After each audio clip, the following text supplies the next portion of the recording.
আল্লাহ রাসূল বলেন ইসমান দানা নাফসাহু আমিলা বাদাল মাউত, সেই বুদ্ধিমান সেই বিচক্ষণ যে কি করেন নিজের নফসটাকে দমন করেন এবং আখিরাতের ব্যাপারে আমল করেন, আখিরাতের উদ্দেশ্যে আমল করেন এবং নিজের নফসকে দমন করেন। এখানে দুইটা কথা, একটা হলো নফস দমন করা আর একটা আখিরাতের বিষয়ে আমল করা। আলহামদুলিল্লাহ নামাজ পড়ি আখিরাতের জন্য করি, হ্যাঁ জিকির করি আখিরাতের জন্য করি, রোজা করি আখিরাতের জন্য করি, এবং এর সাথে সাথে নফসকে দমন করা আমার ভিতরে আল্লাহ পাক কি করছেন পরীক্ষা করার জন্য, ভালো মন্দ করার যোগ্যতা আল্লাহ পাক দিয়ে দিয়েছেন। এই জন্য আমার নফস নামে একটা জিনিস আছে, সেই নফস ইচ্ছা করলে ভালোটাও করতে পারে, ইচ্ছা করলে খারাপটাও করতে পারে। আমি যদি এই নফসকে দমন করে এই জবান দিয়া আমার অনেক সময় মিথ্যা বলার সুযোগ আসবে, মিথ্যা বললে এই লাভ এই লাভ এই লাভ এই সুবিধা আসবে, আমি মিথ্যা বলবো না, আমি আল্লাহকে রাজি করার জন্য আমি সত্যের সন্ধান করব। অনেক সময় কারো বিরুদ্ধে কিছু বলার জন্য কোনো সুবিধা আসতে পারে বা কোনো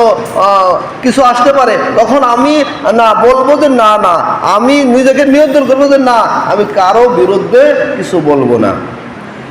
কারো সমালোচনা করবো না, কারো অন্যায় লিপ্ত হব না। এই যে একটা আমার প্রতিটা মুহূর্তে আমার নফসকে দমন করতে হবে, এই সে হলো বুদ্ধিমান,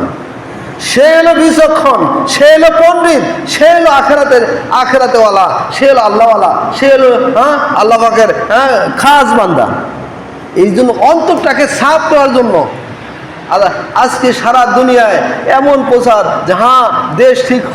দেশ করা দরকার, সমাজ ঠিক হওয়া দরকার, সব কিছু ওয়াজ তো ঠিকই আছে, বাস্তবে ওয়াজ তো ঠিক আছে, এই করলে দেশ ঠিক করতে হবে, সমাজ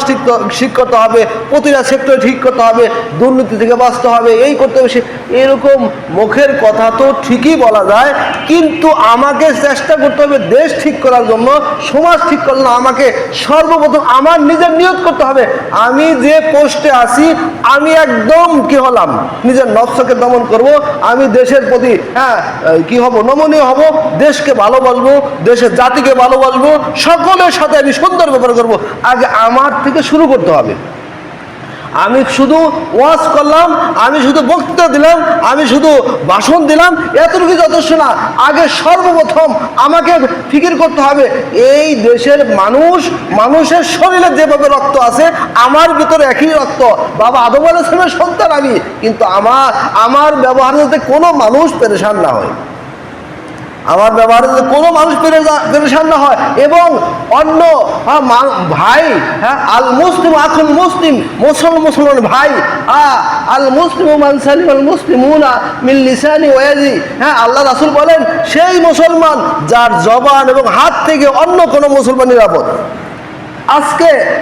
আমি আপনি যত কিছু হই না কেন, মানুষ যতই সম্মানিত বলুক না কেন, আমার জবান দিয়ে অন্য মুসলমানকে আমি নিরাপদ করতে পারলাম না, আমার হাত দ্বারা অন্য কাউকে নিরাপত্তা করতে পারলাম না, আসলে আমি মুসলমান না, আমি মুসলমান পর্যায়ে আসতে পারিনি।